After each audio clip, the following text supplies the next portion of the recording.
ममता की पहचान। किसी देश में एक राजा राज्य करता था।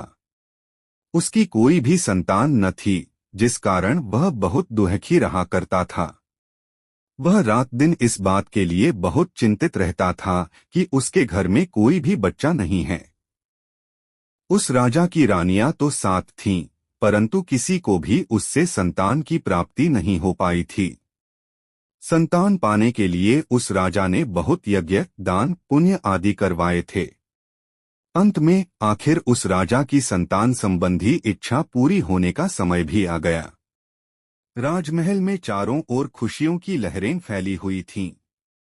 गांव की निर्धन लड़कियों को मुहमांगा दान दिया जा रहा था और पंडितों को भरपेट भोजन भी खिलाया जा रहा था। एक बच्चा राजा की सबसे छोटी रानी के गर्भ में था, परंतु शेष रानियां इसी बात से उससे बहुत जलती थी, क्योंकि उन्हें पता था कि जब बच्चा पैदा हो जाएगा तो राजा इसी प्यारी रानी को पटरानी बना देगा।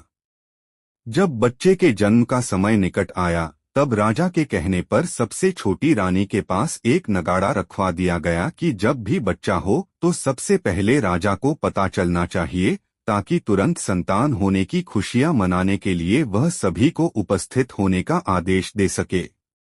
भगवान की कृपा से रानी ने एक पुत्र और एक पुत्री को जन्म दिया। जब रानी ने अपने बच्चे को देखने की इच्छा प्रकट की, तब एक बड़ी रानी ने उस छोटी रानी को दूसरे 2 मरे हुए बच्चे दिखा दिए।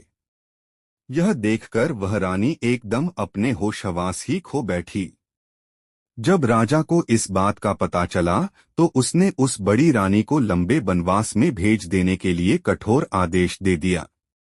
उधर राजकुमार और राजकुमारी को 2 संदूकों में बंद करके बाहर फेंक दिया गया।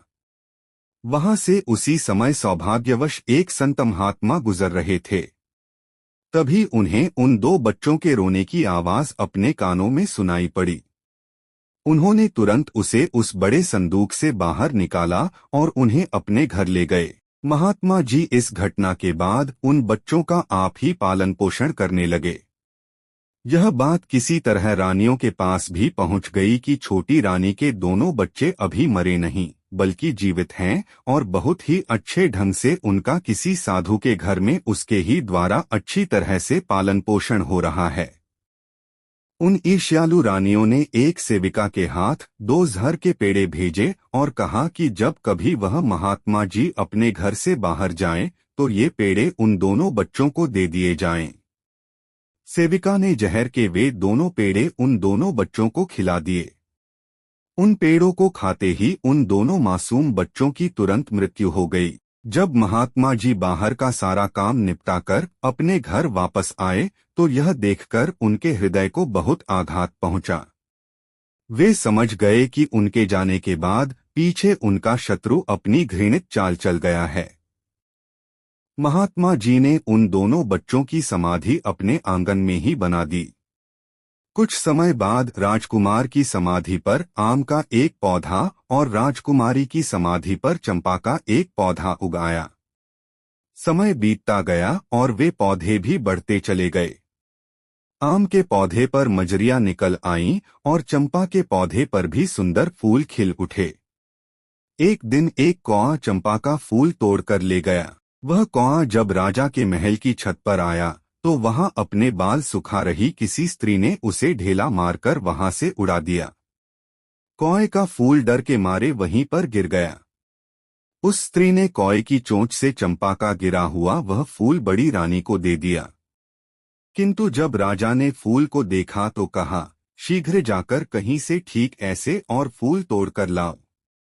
बहुत से व्यक्तियों ने फूल तोड़ने के प्रयत्न तो किए, परंतु वे फूल किसी से भी नहीं टूट पाए।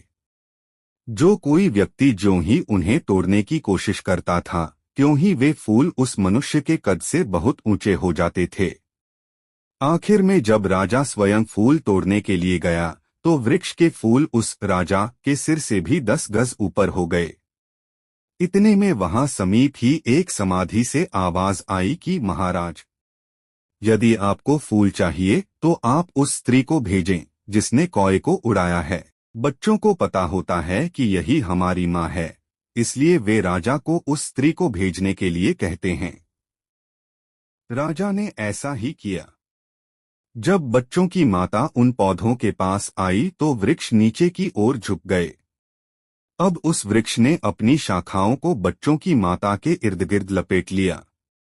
माँ ने अपने बच्चों को अच्छी तरह प्रकार से पहचान लिया और उसकी छाती से सहसा दूध की धाराएं बहने लगीं। इतने में वे महात्मा जी भी वहां आ गए। उन्होंने राजा को सारी बात बता दी। जब राजा को पता चल गया कि रानियों ने उसे बहुत ही चतुराई से मूर्ख बनाया है, तो उसने बहुत पश्चात्ताप किया। इसके बाद उस महात्मा ने दोनों समाधियों को खुदवाया और मंत्रों द्वारा उन दोनों भाई बहनों को जीवित कर दिया। वे दोनों दौड़कर अपनी मां की गोद में बैठ गए।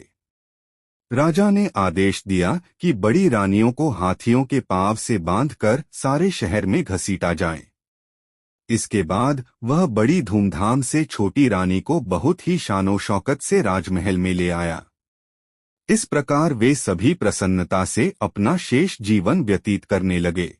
धन्यवाद। पूरा वीडियो देखने के लिए। आपको वीडियो अच्छा लगा हो तो प्लीज इसे लाइक करें, शेयर करें और चैनल सब्सक्राइब करें।